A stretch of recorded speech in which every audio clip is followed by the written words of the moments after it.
20 minute में 20 खबर में आपका स्वागत है और मैं हूं आपके साथ आरजू साई। हम अगले 20 मिनट में आपको देश दुनिया की 20 ऐसी खबरें बताने वाले हैं जो इस वक्त न केवल सुर्खियों में हैं बल्कि दिलचस्प और अहम भी हैं। तो शुरू करते हैं 20 मिनट में 20 खबरों का सिलसिला। सबसे पहले देखेंगे राजस्थान की कौन कौन सी खबर इस वक्त अहम है।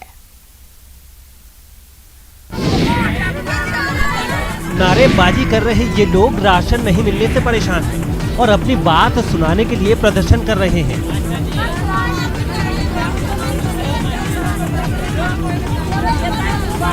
नारेबाजी और प्रदर्शन की ये तस्वीरें सवाई माधोपुर से आई है और प्रदर्शन करने वाले ये लोग चौथ का बरवाड़ा कस्बे के केशव बस्ती के रहने वाले लोग हैं। इन लोगों का कहना है कि लॉकडाउन की वजह से उन्हें महीनों से राशन नहीं मिला है। साथ ही साथ आजकल उनके गांव में पेयजल संकट भी गहरा गया है। प्रदर्शन कर रहे इन लोगों का कहना है कि राशन और पानी की समस्या दूर करने के लिए उन्होंने कई बार प्रशासन से फरियाद की, लेकिन इनकी बात किसी ने नहीं सुनी। इसी वजह से मजबूरी में उन्हें ये प्रदर्शन करना पड़ रहा है। हमारे कॉलोनी केशव बस्ती में हाँ। पानी की व्यवस्था नहीं है, बिल्कुल भी नहीं है। खाने वाने की बिल्कुल भी नहीं है हमारे पास। तो हमको लॉकडाउन खोल कर हमारा भी करो। बीच सड़क धू धू कर जल रही इस बाइक को जिसने भी देखा उसके होश उड़ गए। बीच सड़क पर जल रही बाइक की ये तस्वीरें धौलपुर से आई हैं, जहां रविवार की रात कोलारी थाना के पिपेहारा गांव के सरकारी स्कूल के पास चलती हुई बाइक ने आग पकड़ ली थी। बाइक चला रहा शख्स यूपी के खैरागढ़ सब्जी मंडी जा रहा था कि उसने बाइक के इंजन से धुआं निकलते देखा। बाइक से यूं धुआं निकलते देख उसके होश उड़ गए और उसने फौरन ब्रेक लगाई और बाइक से दूर हट गया। आसपास के लोगों का कहना है कि चंद सेकंड में ही बाइक में लगी आग ने पूरी बाइक को अपनी चपेट में ले लिया। जब तक लोग पानी लेकर बाइक के पास पहुंचते तब तक बाइक आग के शोलों में तब्दील हो गई। हालांकि बाद में गांव वालों की मदद से बाइक सवार शख्स ने आग पर काबू भी पा लिया, लेकिन तब तक उसकी बाइक जलकर राख हो चुकी थी।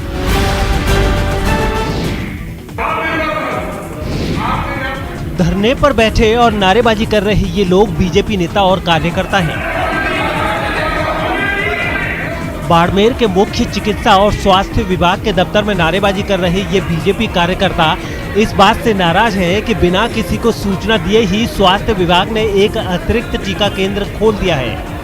इतना ही नहीं, इनका ये भी आरोप है कि इस अतिरिक्त टीका केंद्र पर 500 से ज्यादा कांग्रेस कार्यकर्ताओं को टीका लगाया गया, जबकि सूचना नहीं होने की वजह से आम लोग नए बने टीका केंद्र पर टीका लगवाने पहुंच नहीं पाए। आम लोगों के साथ धोखा और कांग्रेस कार्यकर्ताओं को तरजीह देने के आरोप के साथ ही बीजेपी नेताओं और कार्यकर्ताओं ने मुख्य चिकित्सा अधिकारी के दफ्तर का घेराव किया और प्रदर्शन शुरू कर दिया। ये बिल्कुल कांग्रेसीकरण जो कर रहे हैं टीकों को लेके ओछी राजनीति है, इस तरह से नहीं कहना चाहिए। आम जनता को सबको समभाव से, ये महामारी का समय है, इसमें सभी को सार्वजनिक रूप से जो नॉर्म्स है उसके अकॉर्डिंग सभी के टीके लगे। आप वीआईपी ट्रीटमेंट जो दे रहे हो किसी पर्टिकुलर पार्टी को, तो ये प्रशासन की बिल्कुल घोर लापरवाही है और निंदनीय कृत्य। बीजेपी के इस आरोप पर स्वास्थ्य विभाग का कहना है कि उनके पास अतिरिक्त वैक्सीन थी, जिसकी वजह से उन्होंने अलग टीका केंद्र खोलने का फैसला किया। रही बात आम लोगों तक सूचना पहुंचाने की, तो ये काम उनका नहीं है। जैसलमेर में भारत पाकिस्तान सरहद से सटे किशन घाट इलाके की ये वो बस्ती है जहां रहने वालों के पास भारत की नागरिकता नहीं है। कोरोना से बचाव के लिए जहां 18 साल से ज्यादा उम्र के सभी लोगों को टीका लगाया जा रहा है, वहीं इन लोगों को टीकाकरण अभियान से दूर रखा जा रहा है। दरअसल इन लोगों को अभी तक भारत की नागरिकता नहीं मिली है और इस वजह से इनके पास आधार कार्ड नहीं है। आधार कार्ड नहीं होने की वजह से इन लोगों को टीका नहीं लग पा रहा है। हाईकोर्ट की रीट के आधार पर ही केंद्र ने भी उत्तर दिया है और स्टेट ने भी उत्तर दिया है कि किसी प्रकार के कोई डॉक्यूमेंट्स की आवश्यकता नहीं है और तुरंत ऐसे जो नागरिक विस्थापित विशेष तौर पर हैं उनको वैक्सीनेशन का काम शुरू किया जाए। वैसे आपको बता दें कि नागरिकता नहीं तो सुविधा नहीं, बिजली नहीं, पानी नहीं, सरकारी नौकरी नहीं, सरकारी योजनाओं का लाभ भी नहीं, खाने के लिए राशन तक नहीं, जैसे दंश पाकिस्तान से आए ये विस्थापित सालों से झेल रहे हैं और अब महामारी के इस दौर में टीका न लग पाने की वजह से ये लोग दहशत में हैं।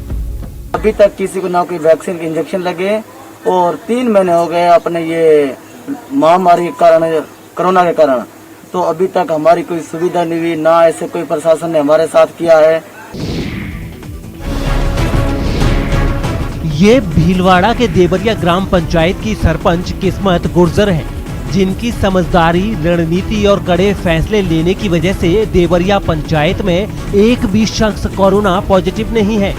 7 महीने की गर्भवती किस्मत गुर्जर को यूं तो आराम करना चाहिए था, लेकिन वो कहती है कि अगर उन्होंने अपने आराम की सोची तो फिर पंचायत के लोग किसके पास जाएंगे। आपको बता दें कि किस्मत न केवल अपनी पंचायत में सैनिटाइजेशन की कमान संभालती हैं, बल्कि हैंड सैनिटाइजर और मास्क बांटने की जिम्मेदारी भी खुद ही निभाती हैं। अब तक किस्मत गुर्जर 500 से अधिक हैंड सैनिटाइजर और 1000 से अधिक लोगों को मास्क बांट चुकी हैं। इसके अलावा वो गाँव में लॉकडाउन के दौरान कोई नियम न तोड़े उसका भी ख्याल रखती हैं और साथ ही साथ वो लोगों को उनकी अपनी भाषा में कोरोना से बचाव के तरीके भी सिखाती हैं।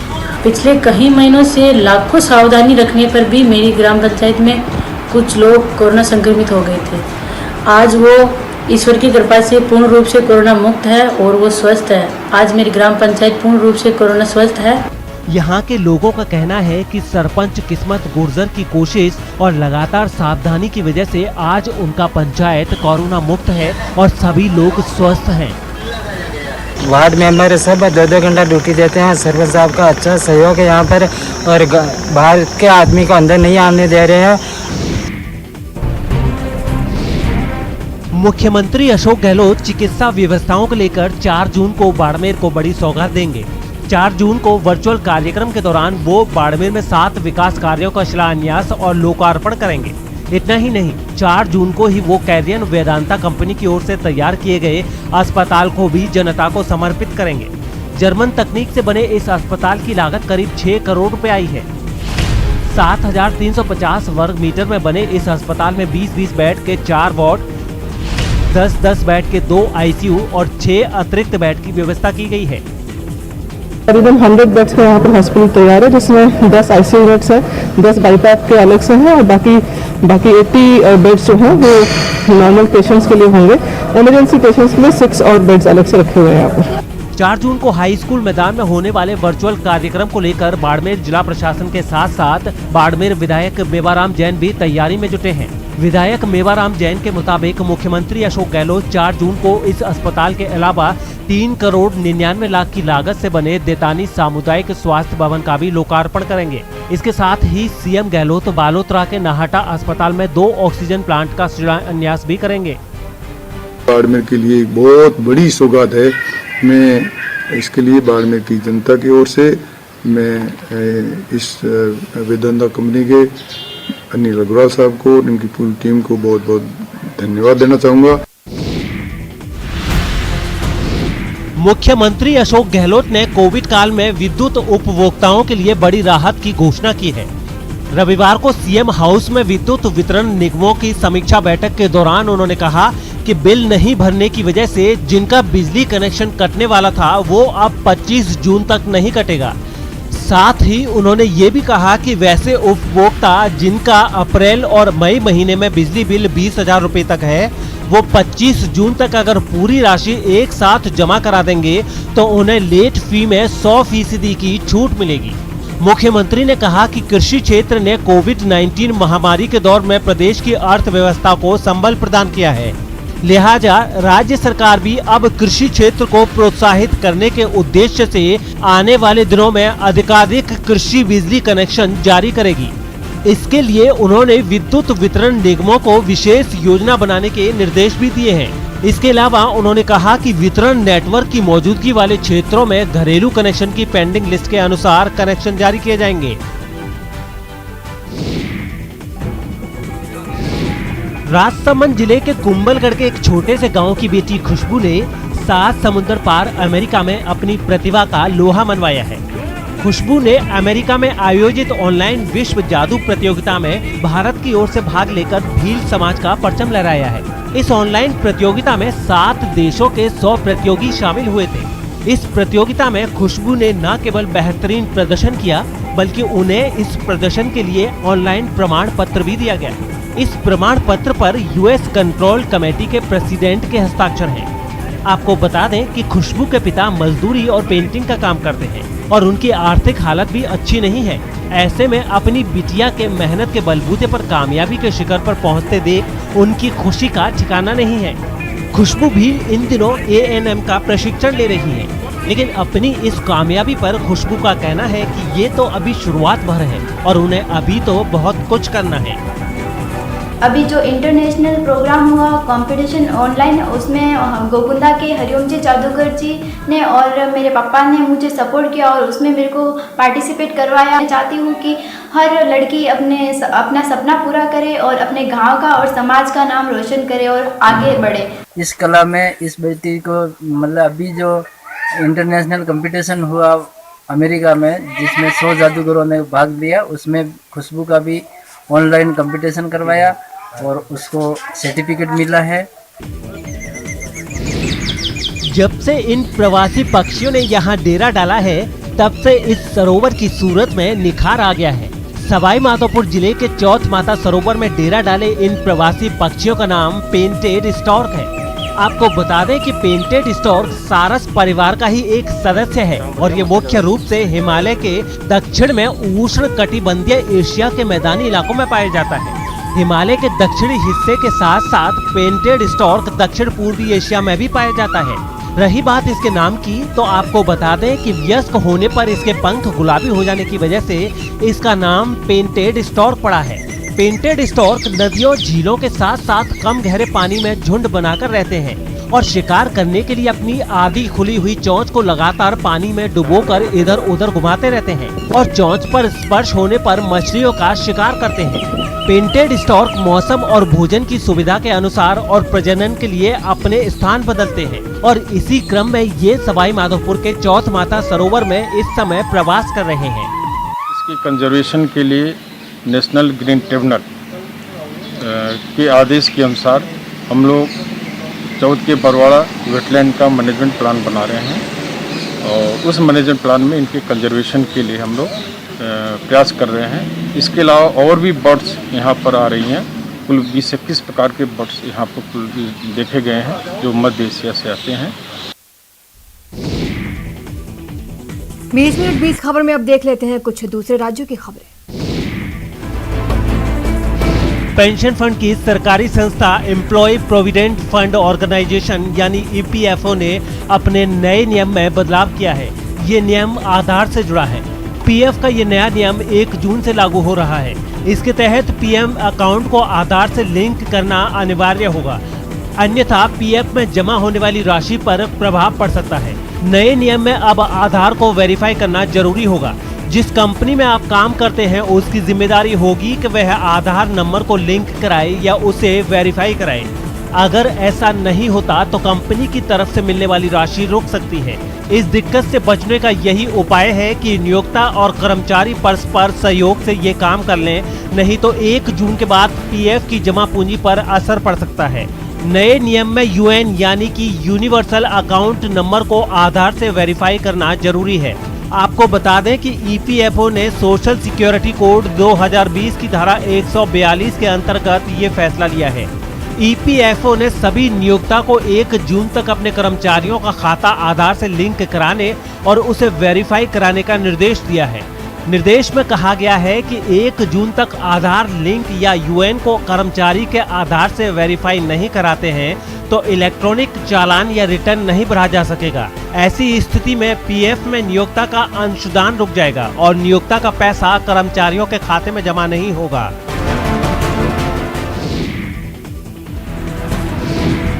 पेट्रोल डीजल की महंगाई की मार से परेशान लोगों के लिए एक और बुरी खबर है। अब देश के भीतर हवाई यात्रा भी महंगी होने जा रही है। दरअसल केंद्र सरकार ने हवाई किराए की न्यूनतम सीमा को 16% तक बढ़ाने को मंजूरी दे दी है। ऐसे में 1 जून से हवाई किराए में 13 से 16% तक बढ़ोतरी हो सकती है। राहत की बात यह है कि हवाई किराए की अधिकतम सीमा को नहीं बदला गया है। केंद्र सरकार के इस कदम से एयरलाइन कंपनियों को मदद मिलेगी जो कोरोना काल से जुड़ी पाबंदियों की मार झेल रही है। कोरोना की दूसरी लहर के कारण हवाई यात्रियों की संख्या में भारी कमी आई है, जिसकी वजह से एयरलाइंस की कमाई घटी है। उड्डयन मंत्रालय के मुताबिक 40 मिनट तक के सफर के लिए न्यूनतम किराया 2300 रुपए से बढ़ाकर 2600 रुपए कर दिया गया है, जबकि 40 से 60 मिनट के सफर के लिए 2900 की जगह 3300 रुपए देने होंगे।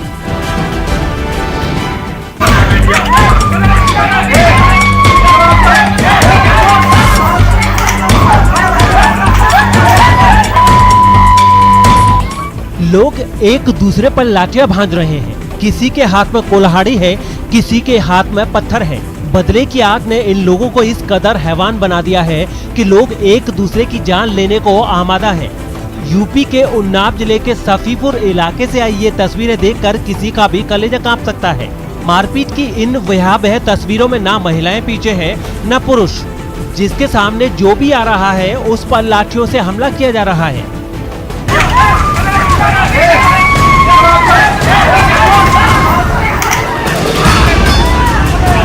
आरोप है कि चुनावी रंजिश में इस हमले को सुधीर नाम के एक दबंग की तरफ से अंजाम दिया गया है। दावा किया जा रहा है कि इलाके की नव निर्वाचित प्रधान फूलमती की जीत से सुधीर इस कदर आग बबूला था कि उसने अपने कुछ साथियों के साथ मिलकर ग्राम प्रधान के घर पर असले लेकर हमला कर दिया। प्रमोद और सुधीर ने अचानक इनके पर हमला कर दिया, मतलब तब्बल और कुल्हाड़ी लेकर, मतलब औरतों सहित सूबेदार सहित। और उसके बाद में इन लोगों ने अपने घर में आग लगा दी। जो मौजूद प्रधान है उसके लड़के को कुल्हाड़ियों से मारा इन लोगों ने। रोंगटे खड़े कर देने वाली इस जंग में प्रधान के बेटे समेत 6 से ज्यादा लोगों के घायल होने की खबर है, जिनमें से 3 की हालत गंभीर बनी हुई है। गंभीर रूप से घायलों को जिला अस्पताल रेफर किया गया है। चुनाव में उन्होंने हारे तो मारा है। अच्छा, जीता कौन है? जीते हम, हमारी माता फूलमती ने जीती। कहाँ से मारा भैया? तब्बलों से मारा। अच्छा, तब्बलों लट्ठों से मारा दांत के। अच्छा। जानकारी के मुताबिक आरोपी सुधीर को पंचायत चुनावों के दौरान फूलमती के हाथों करारी शिकस्त मिली थी। चुनावों में मिली इस हार के बाद से ही सुधीर तिलमिलाया हुआ था। मौका देखकर हमलावर नव निर्वाचित प्रधान फूलमती के घर जा पहुंचा और फूलमती के परिवार और समर्थकों को दौड़ा दौड़ा कर पीटा गया।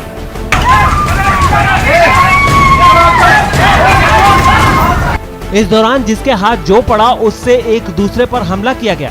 ईंट, पत्थर और लाठियों के अलावा इस वारदात में कुल्हाड़ी का भी इस्तेमाल किया गया, जिसका नतीजा ये हुआ कि कई लोग इस हमले में गंभीर रूप से घायल हो गए हैं। देश में पाबंदियां लागू होने के बाद भी कई सब्जी मंडियों में कोरोना नियमों को लोग तोड़ने से बाज नहीं आ रहे। मध्य प्रदेश और पश्चिम बंगाल में तो ऐसी लापरवाही बरतने वालों के खिलाफ कार्रवाई भी की जा रही है, लेकिन इसके बावजूद सब्जी मंडियों में कोरोना नियमों की धज्जियां उड़ाई जा रही हैं। मध्य प्रदेश के मंडला से जो तस्वीरें सामने आई, उनमें एक तस्वीर में मंडी में लोगों की भीड़ दिखाई दी। कोरोना के खतरे को नजरअंदाज कर वहां सब्जी बेचने और खरीदने वालों का जमावड़ा लग गया। मंडी में किसी आम दिन की तरह चहल पहल दिखी। ऐसे माहौल में लोगों ने तो सोशल डिस्टेंसिंग का मजाक ही बना दिया। यहाँ तक कि कुछ लोगों ने मुंह पर मास्क लगाना भी जरूरी नहीं समझा। कमोबेश ऐसी ही तस्वीरें पश्चिम बंगाल के सिलीगुड़ी में भी देखने को मिली। वहाँ की एक सब्जी मंडी में तो भीड़ इतनी बढ़ गई कि वहाँ पांव रखने तक की जगह नहीं थी। रास्ते में भी जाम हो गया। सामान खरीदने के लिए लोग एक दूसरे पर टूट पड़े। आदमी का ऊपर आदमी धक्का मार के जा रहा है। इस मंडी में कई लोग ऐसे भी दिखे जिनके मुंह पर मास्क नहीं था। वहीं कुछ लोगों को जब मास्क ना पहनने पर टोका गया तो उनके पास इसका बहाना पहले से तैयार था। सामान ले रहा था ना, मास्क पहन रहे थे। प्रशासन ने ऐसी मंडियों को शर्तों के साथ तय वक्त के लिए खोलने की इजाजत दी है, ताकि लोग आसानी से जरूरी सामान खरीद सकें, लेकिन लोग तो बेकाबू हो रहे हैं। देश में पाबंदियां लागू होने के बाद भी कई सब्जी मंडियों में कोरोना नियमों को लोग तोड़ने से बाज नहीं आ रहे। मध्य प्रदेश और पश्चिम बंगाल में तो ऐसी लापरवाही बरतने वालों के खिलाफ कार्रवाई भी की जा रही है, लेकिन इसके बावजूद सब्जी मंडियों में कोरोना नियमों की धज्जियां उड़ाई जा रही हैं। मध्य प्रदेश के मंडला से जो तस्वीरें सामने आई, उनमें एक तस्वीर में मंडी में लोगों की भीड़ दिखाई दी। कोरोना के खतरे को नजरअंदाज कर वहां सब्जी बेचने और खरीदने वालों का जमावड़ा लग गया। मंडी में किसी आम दिन की तरह चहल पहल दिखी। ऐसे माहौल में लोगों ने तो सोशल डिस्टेंसिंग का मजाक ही बना दिया। यहाँ तक कि कुछ लोगों ने मुंह पर मास्क लगाना भी जरूरी नहीं समझा। कमोबेश ऐसी ही तस्वीरें पश्चिम बंगाल के सिलीगुड़ी में भी देखने को मिली। वहाँ की एक सब्जी मंडी में तो भीड़ इतनी बढ़ गई कि वहाँ पांव रखने तक की जगह नहीं थी। रास्ते में भी जाम हो गया। सामान खरीदने के लिए लोग एक दूसरे पर टूट पड़े। आदमी का ऊपर आदमी धक्का मार के जा रहा है। इस मंडी में कई लोग ऐसे भी दिखे जिनके मुंह पर मास्क नहीं था। वहीं कुछ लोगों को जब मास्क ना पहनने पर टोका गया तो उनके पास इसका बहाना पहले से तैयार था। सामान ले रहा था ना, मास्क पहन रहे थे। प्रशासन ने ऐसी मंडियों को शर्तों के साथ तय वक्त के लिए खोलने की इजाजत दी है, ताकि लोग आसानी से जरूरी सामान खरीद सकें, लेकिन लोग तो बेकाबू हो रहे हैं।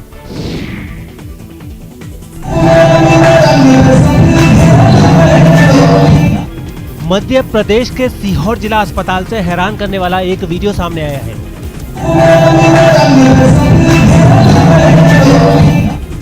सीहोर में कोरोना मरीजों के तनाव को दूर करने के लिए उन्हें डांस करवाया गया, जिसकी कुछ तस्वीरें भी सामने आई।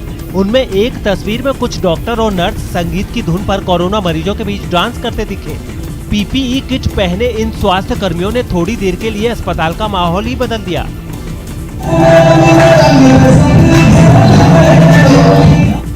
कोरोना मरीजों के तनाव को दूर करने के लिए जैसे ही स्वास्थ्य कर्मियों ने थिरकना शुरू किया, बिस्तरों पर लेटे मरीजों में भी जोश आ गया।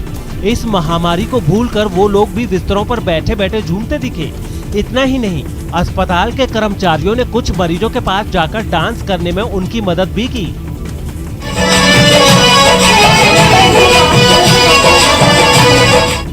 स्वास्थ्य कर्मियों की ये कोशिश रही कि मनोरंजन के इस तरीके से कोरोना मरीजों का तनाव दूर हो सके।